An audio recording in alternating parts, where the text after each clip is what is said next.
Hello everybody, it's Zach here from RealEstateLicenseWizard.com. Today we are going over another real estate math practice question. If you're new here in this series, we cover real estate math questions that are likely to show up on the real estate exam. If you have any math questions you want me to cover, you can drop them down below and they may be featured in a future video. If you want to try real estate math questions out yourself, as well as regular real estate exam questions, check out our website, RealEstateLicenseWizard.com. Now, this series is amazing for anyone preparing for the real estate exam, so make sure to click that like button and subscribe. That way you're fully prepared come exam day. Anyways, let's jump right into it. So we're sticking with the theme this week. We're going over property taxes, but guess what? There is an added step. There's an added element to this question, which you'll soon discover here in a brief moment. So let's take a look at this question. All right, so the question says, a property's market value is $400,000. The assessment rate for the house is 25% with 22.75 mils and a 30,000 property tax deduction. That's right, property tax deduction. How do we do that? And then it says find the annual property taxes. So it gives us four options like usual. But yeah, I'm going to give you guys an opportunity to pause here, take a stab out of the question. If you know what you're doing, if you don't, no biggie. I'm going to break it down soon. So go ahead and do that right now.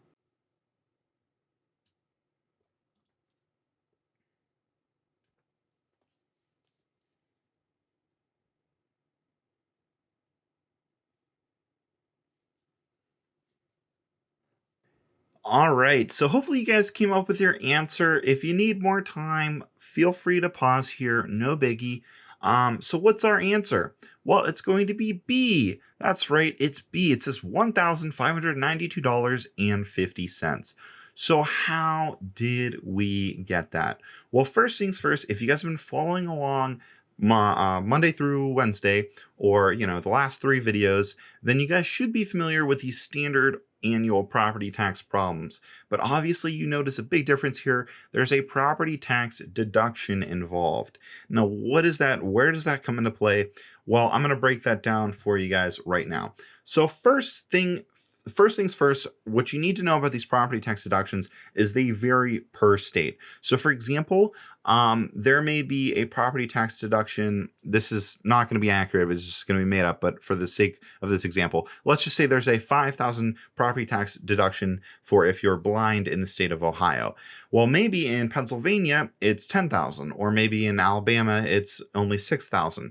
These numbers are going to vary, but the math will always stay the same in terms of these problems. But that's super important to know. And obviously, when it comes to the exam, you need to be familiar with how your property tax deduction law works in your state. So now that we got that out of the way, let's figure out the problem. Let's do the math. Okay, so first things first, we have to find that assessed value. So what we're going to do is take $400,000 and we are going to multiply that by our 25%, which is our assessment rate, or 0.25. Now, doing so is going to give us our assessed value, which is going to be $100,000. Now, you're probably sitting there wondering, well, hold on, what about the property tax deduction? Were we supposed to subtract that at the beginning? No, we are not. This comes into play in the next step. So once you have that assessed value of the house, then you can take that $100,000, you could take that assessed value, and then you could minus the property deduction. So whatever this number is here, you're going to subtract that. And in our case, it's this $30,000. Which is going to give us what? It's going to give us $70,000, which is our new assessed value, including property tax deductions. Now that we have that $70,000, we can utilize mills.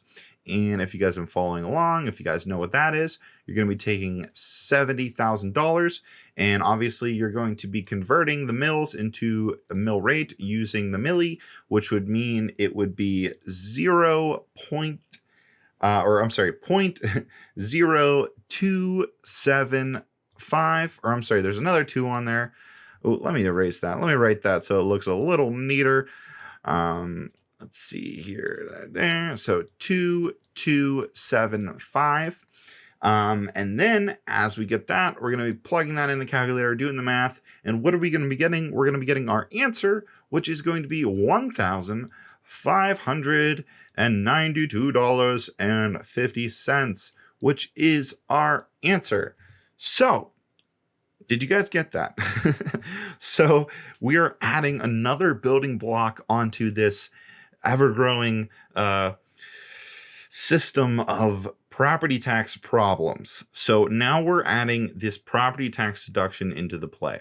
So now I know, I guess the best way to explain this is, again, you're doing these 3 or 4 steps in the problem. And you really have to remember the order in which you do these steps, because I see it all the time. Students forget all the time. They're taking this 30,000 and they're subtracting at the beginning or maybe at the end.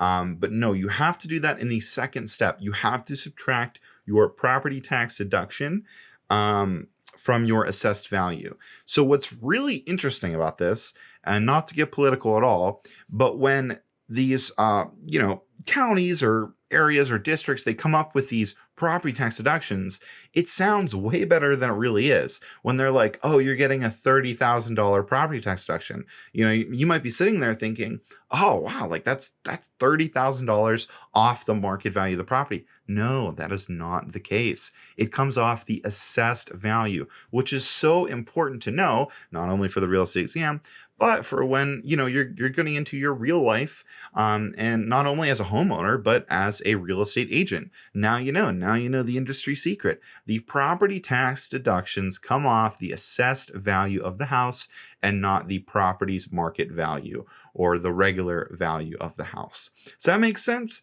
Hopefully. So yeah, that's going to be it for this one. If you guys have any comments, questions, all that good stuff, leave them down below. I'd be happy to answer all of the questions that you guys asked me. If you enjoyed the video, please give us a thumbs up. And if you're new to the channel, please consider subscribing. It helps us out immensely. All right, guys, thank you so much for watching. As always, it's Zach from RealEstateLicenseWizard.com. Make today magical. I'll see you guys next time.